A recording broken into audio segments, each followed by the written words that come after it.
and I'm back again with Dr. John Murphy with AgX. John, we're talking about a different white paper this time. This one's kind of near and dear to my heart because I love hunting. We're talking about deer, almost kind of like deer repellent, is what I'm going to say. Tell me more. Yeah, so when we think about crops, right, and it doesn't really matter if you're talking pumpkins over in the Carolinas, we're talking soybeans, we're talking corn.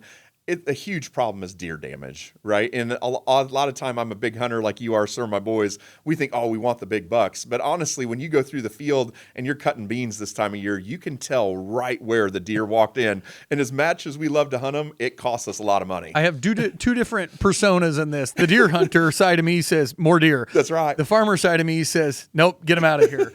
So this white paper is back to 2023.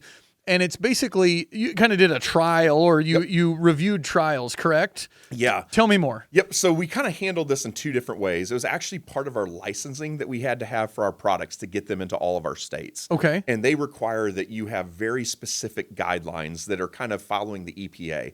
It has to be replicated. You have to have a non-biased observer there. You have to be able to have statistics even on some of their things. Okay. And so we did some background. What did like Michigan State see? What have we seen some universities out in the East Coast? And then we spent a huge amount of time. This study by itself actually took about 10 hours every single week for us to go through, set it up, and collect data. Huh. Sure. Give me, what did it look like? What is the study? Was it like 200 acres or 10 acres or what was the study? What was the crop? The whole works? Yep, definitely. So it was about 3.5 maturity soybeans. They were planted about 140,000 per acre. And so pretty applicable across a lot of different areas.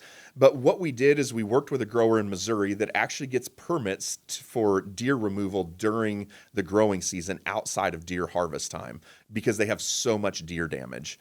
And so we went and found a worst case scenario, and then they have a river that runs through their property, and we took a bordering field that was about 40 acres and we broke it up into 4 different blocks.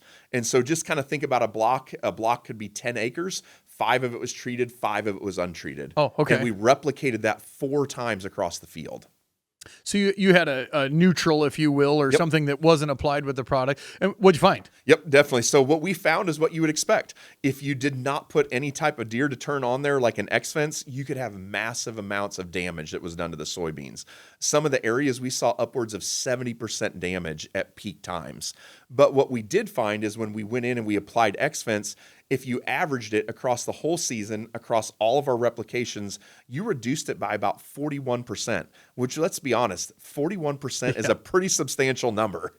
And with, 100% there. 100% of the time, it works 41%. That's right. Yes. So 41%, and that's defoliation. Yes, that was defoliation. Basically, the deer were eating that. Now, I have friends that argue that the raccoons eat just as much as the deer. Does this work with like other varmints? So we actually have some trials out there on some other varmints. This is what I'll tell you. When you think about XFence, it is really taste and it's smell.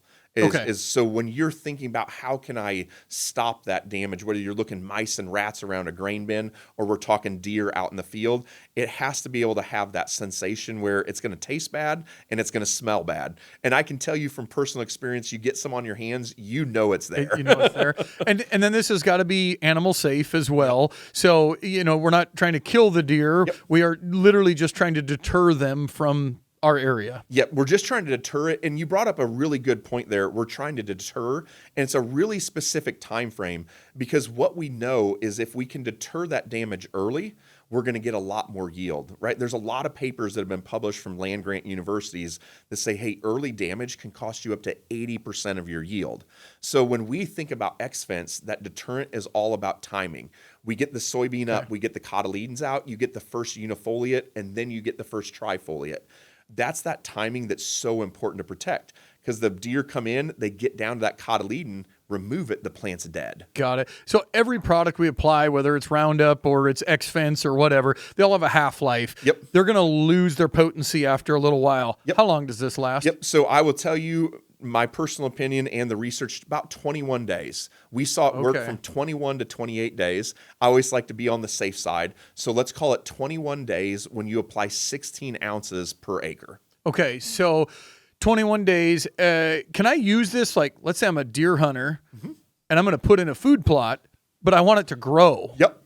What's that look like? Yep. So interesting you brought that up. We actually have a customer that buys XFence just to put on their food plots because we want to get it up out of the ground. But like you said, it's not lethal and it goes away in 21 to 28 days. So you get the food plot, you get it up out of the ground, and then you can let that deer come in. Okay. So what's our practical takeaways here? Yep. Basically, we got a fence and you guys have a product. Wrap it up for me. Yep. So to me, it's about protecting it early, right? It's never 100%, but if we can remove 80% of that damage early on, then we can get the plant up and actually becomes a natural barrier. So to me, your biggest return, whether you're talking corn, soybeans, pumpkins, specialty crops, is that early season. Let's protect it early. Let's let it get started. Awesome. Well, if you guys want to know more about the white paper, make sure to click the link below and learn a little bit more.